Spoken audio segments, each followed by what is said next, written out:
का आरोप नहीं हो रही थी आइडियल मार्केट नाला की सफाई। विधायक आव्हाड पर कसा तंज, कहा बाहर नहीं अपने शहर के हालात को देखिए।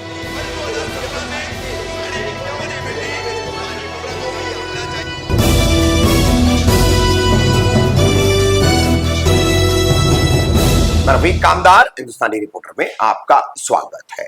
मई के आखिरी दिनों में ही बारिश लगातार शुरू हो जाना, जिसके चलते देरी से शुरू हुआ नाला सफाई का काम अब मनपा प्रशासन और विकास के दावे करने वाले और चुने हुए जनप्रतिनिधियों के लिए गले की फांस बनता जा रहा है। मुमरा गौसा में क्या हाल चल रहा है नाला सफाई को लेकर और किस तरीके से ये कचरा शहर की खाड़ी में डंप किया जा रहा है और गंदगी बहते हुए नालों का हाल, ऐसे में ही राबोड़ी पहुंचे थे विधायक जितेंद्र आव्हाड। अब उसी बात को ध्यान में रखकर राष्ट्रवादी कांग्रेस पार्टी अजित पवार गुट के पदाधिकारी हैं रफीक शेख और पूर्व नगर सेविका अश्विन राउत के पति समाज सेवी इब्राहिम राउत, इन्होंने आइडियल नाले की स्थिति जो है हमारे रिपोर्टर्स को बुला करके दिखाई। शुरू से अंत तक ये आइडियल नाला जो है बिल्कुल अलमास के मोतीबाग जैसे परिसर से होता हुआ ये आता है, तो वहां से लेकर यहाँ तक की इस नाले की हालत देखिए, यहाँ अभी तक कोई सफाई होती हुई दिखाई नहीं। ये इन दोनों का कहना है कि अधिकारियों से संपर्क कर, अब बारिश लगातार हो रही है और ये नाला साफ नहीं होगा तो ये पूरा परिसर डूबेगा, कलवर्ट साफ नहीं है। तो साथ ही इन दोनों ने इस मुद्दे को दिखाते हुए विधायक जितेंद्र आव्हाड पर तंज भी कसा कि बाहर के मामले जाकर देखने की बजाय अपने चुनाव क्षेत्र, अपने शहर पर वो ध्यान दे तो ज्यादा बेहतर होगा। रफीक भाई, अंबाजी मेडिकल के पास जो ये नाला है, यहाँ पर सफाई का काम चल रहा है। आप लोगों ने यहाँ बुलाया है, ये पूरा जो नाला कनेक्ट होता है कौसा गाँव की तरफ। इब्राहिम भाई भी आपके साथ मौजूद है, क्या कहना चाहोगे? असल में ये नाला पूरी तरीके से जाम हो चुका था और आप देख सकते हैं इधर पे उसके अंदर जो है प्लास्टिक की कई चीजें जो यहाँ बिजनेस करते हैं उन लोगों ने डाल के रखा है और गटर का एहतियात बरतना चाहिए। खास करके जैसे हमारे फ्लैट नाले के साइड है, हमने कुछ भी यूज किया और उसको नाले में प्लास्टिक की थैली, आप देखोगे कि उसके अंदर चद्दर, गदेले, रजाई, ऐसे इस तरीके से तकिए, इस तरीके की चीजें फेंकी गई। जो नाला सफाई चालू है, आपको मैं बता दूं अभी तक का जिस हिसाब से काम चालू है 20% नाला सफाई नहीं हुआ है, 20% भी नाला सफाई नहीं हुआ है। फॉर्मेलिटीज पूरी हो रही है। अगर पहले की तरह नाला सफाई की जाए तो कितना कचरा निकलेगा। हम लोग रिक्वेस्ट करते हैं जिसने भी कॉन्ट्रैक्ट लिया है उससे दरखास्त है कि ये नाला सफाई बराबर तरीके से करे। तो अभी आप आगे जाओ, नाला पूरा जाम है। आप तनवर का नाला तो लावारिस है, आप देखोगे कभी जो कलवट है वो साफ ही नहीं होता, साइड साइड का साफ होता है, वो भी फॉर्मेलिटीज के तौर पे साफ होता है। अभी मैंने जो है अधिकारी को बुलाया हूँ उनको बताने के लिए कि देखो ये क्या है बोल के। और इब्राहिम भाई हमारे, मैंने इब्राहिम भाई को रिक्वेस्ट किया, इब्राहिम भाई आइए और ये नाले की हालत देखिए। अभी हम लोगों ने साहब लोग को बुलाया तो 2-4 जेई वगैरह अतिक्रमण विभाग के लोगों ने आके यहाँ से सारा हटाया है जो ठेले वेले थे। उसके बाद में सफाई चालू हुई। मैं बोलना चाहता हूँ कि नालों को सही तरीके से, नहीं तो क्या होगा, बारिश में फिर ये डूबेगा। समझे, हम दूसरे की फिक्र करते, हमारे नालों का हाल क्या है आके देख लो इधर। और ये इब्राहिम भाई से मैं रिक्वेस्ट करता हूँ कि वो भी ये बात बोले। इब्राहिम भाई, आप भी मौजूद हो, रफीक भाई भी है, दोनों आप मिलकर यहाँ नाला सफाई करा रहे हैं, क्या बोलना चाहोगे? अस्सलाम वालेकुम रहमतुल्लाह। एक्चुअली ये नाला सफाई नहीं हो रही है, सिर्फ ये दिखावा हो रहा है। नाला सफाई इसको नहीं बोलते। नाला सफाई बिफोर मानसून 2 महीना 3 महीना पहले से नाला सफाई होनी चाहिए। स्टार्टिंग में हर बार शुरू हो जाता था। हाँ, लेकिन अभी देखो मानसून आया है और ये 1%, रफीक भाई 20% बोल रहे, मैं 20% नहीं बोलता, ये 2% भी नाला सफाई नहीं हुई है। एग्जीक्यूटिव यहाँ का हमारे माने साहब यहाँ के एग्जीक्यूटिव है, इसके डेप्यूटी है सचिन कदम साहब है और इसका जूनियर इंजीनियर है भालेराव। वो लोग आज तक विजिट करने नहीं आए। सचिन कदम उस दिन मेरे साथ विजिट किए, रोड पे से सिर्फ फोटोग्राफी किए, ग्रुप पे डाल दिए और उसके बाद में कोई इम्प्लीमेंट नहीं हो रहा है। और ये नाला सफाई, ये 20 फुट नाला सफाई हो गई, इससे कोई सॉल्यूशन निकलने वाला है ही नहीं। कंप्लीट नाला सफाई करने के लिए महीना 2 महीना लगता है। एक मशीनरी से ये चरनीपाड़ा साफ कर रहे, एक वही मशीन से आप जामा मस्जिद, वही मशीन से आइडियल मार्केट, वही मशीन से मुमरा, एक मशीन से आप कितने जगह। महानगर पालिका के बाद जो ठेकेदार है ठेकेदार है उसने ये सारी चीजें अरेंज करना मांगता है। उसके साथ में जो भी हमारे कंसर्न डिपार्टमेंट है वो लोगों को जहाँ नाला सफाई उसको जब तक वो यहाँ पे है उसका एक कर्मचारी यहाँ पे जूनियर इंजीनियर जो भी कंसर्न है उसको जगह पे खड़ा होना चाहिए, उसके बाद में नाला सफाई होना चाहिए। ये सिर्फ ओनली फॉर्मेलिटी हो रही है। और इसके पहले हमारे मनीष जोशी साहब भी आके बहुत सीनियर हमारे यहाँ के अधिकारी है, उनको टेल एंड पे ले जाके सर्वे कराते, जहाँ पे रहता है वो बताते और बाकी सारा चीज छुपा डालते। वैसे ये हो रहा है, पानी ऐसे जा रहा है। यहाँ पे हालात देखो क्या है। आमदार साहब ने भी बहुत जगह का विजिट किए, उनको चाहिए कि वो आके उनकी ये असेंबली कॉन्स्टिट्यूंसी है, उन्होंने आके आइडियल मार्केट, उन्होंने आके जमा मस्जिद, उन्होंने आके चटनी पड़ा, रशीद कंपाउंड, हर जगह का सर्वे होना चाहिए।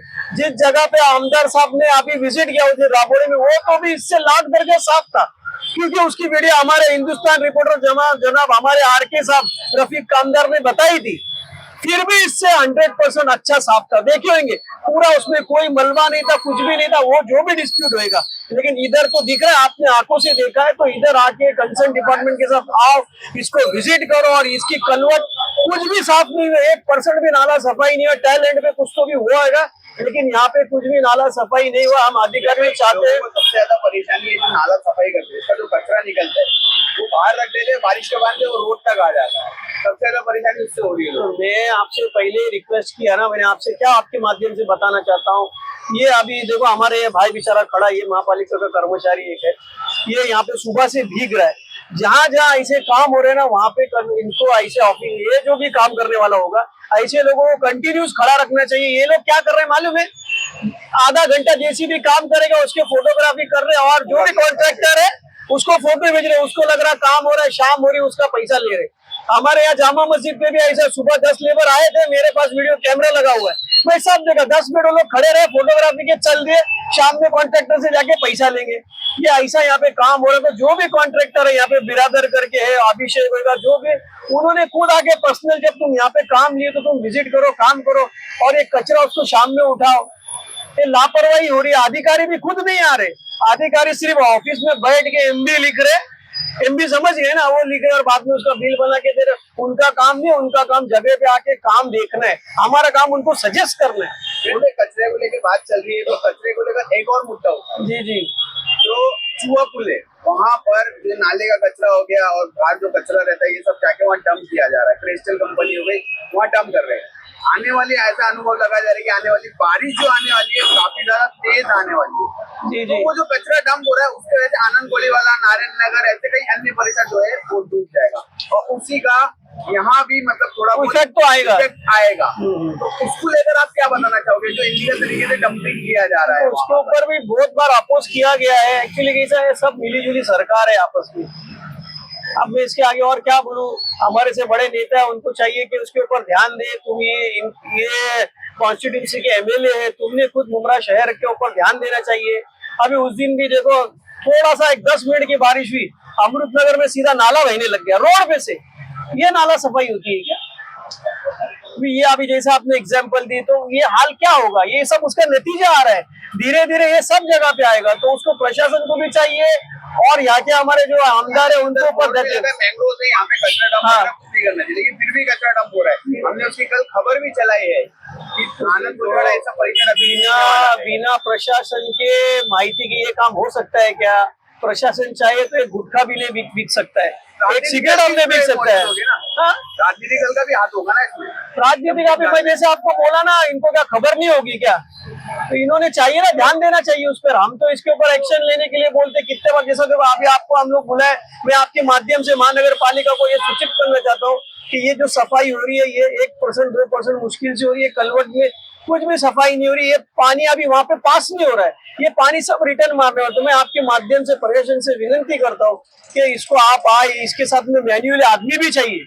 देखो सिर्फ जेसीबी से ये काम होने वाला नहीं है, क्योंकि इसको मैन्युअली भी चाहिए ताकि वहां से रास्ता बने, तो पानी का डाउन फ्लो। ये वैसा कुछ नहीं, ये लोग बेचारे रिपोर्ट कर रहे हैं, इनकी कोई सुन रहा नहीं है। तो हम ये आपसे आपके माध्यम से बताना चाहते हैं कि मैं और रफीक कामदार साहब से रिक्वेस्ट करता हूँ कि आप इसके ऊपर बहुत बारीकी से बताएं, क्योंकि कलवट सफाई नहीं हुई ना तो पानी बहुत भरने वाला है। अभी आप मुंतजर इसका एक तस्वीर लो और इसके ऊपर बहुत अच्छे से प्रशासन को बातें सुनाए। हरी भाई, एक चीज और बोलना चाहूंगा देखिए यहाँ से सफाई होने के बावजूद भी जो है, यहाँ से सफाई होने के बावजूद भी जो है ना, आने वाले वक्त में चांदनगर, दादर पैलेस का इलाका, निचला जितना इलाका है, खान कंपाउंड, ये यहाँ से सफाई होने के बावजूद ये जहाँ से पानी पास हो रहा है मेन नाले का, वहाँ पर टोटल भरनी डाल के बंद कर दिया गया। खान कंपाउंड में जीपी बिल्डिंग बना करके नाला बंद कर दिया गया। आप यहाँ आके हॉस्पिटल के पीछे नाला बंद है, उससे आगे आप जाएंगे तो नाला बंद है। जो नाला का फ्लो खाड़ी में जाता है वो टोटल फ्लो बंद कर दिया गया। आज मैं उसके लिए प्रशासन को लेटर देने वाला हूँ कि ये पानी जाएगा किधर, वहां से जो है दीवा पैक होते हुए आ रहा है। पुल के लिए भी कुछ करोगे? बिल्कुल करेंगे, इंशाल्लाह, क्यों नहीं करेंगे। उसके लिए भी आवाज उठाई जाएगी। ये जो पत्र हम लोग आज देने वाले, वो जितने भी निचले हिस्से में भरी डालकर, इनलीगल भरी डालकर बंद किया जा रहा है, और ये पानी का फ्लो आने वाले वक्त में जो निचला हिस्सा है, ये 2 और 3 महीने में आप नतीजा देखेंगे। 10 मिनट के बारिश में आप जो कौसर होटल का हाल देखते, जो कभी पानी नहीं भरता था, भर रहा है, वही हाल अमृत नगर का हो रहा है। वही हाल आप देखोगे नारायण नगर का, क्योंकि वहां से दीवा की प्रभाग समिति डेवलप होते एरिया आ रहा है, यहाँ से मुमरा जा रहा है। खाड़ी हो गई है छोटी, एक टाइम पे खाड़ी थी, वो आने वाले वक्त में नाला होने वाला है। और मुमरा कौसा के निचले हिस्से को 2 से 3 महीने में बहुत बड़ी तकलीफ आएगी। प्रशासन अभी भी जाग जाए, बाद में रिलीफ लेके जाओ। इनको 5-5 हजार रुपए का ये तो उनको मदद लेके जाए, वो दिखावे की कार्रवाई और दिखावे की मदद करने से बजाय, आज 1-1.5 महीना हमारे पास बचा है, जो जोरदार बारिश आने वाली है, उसकी वजह उससे पहले प्रशासन जाग जाए।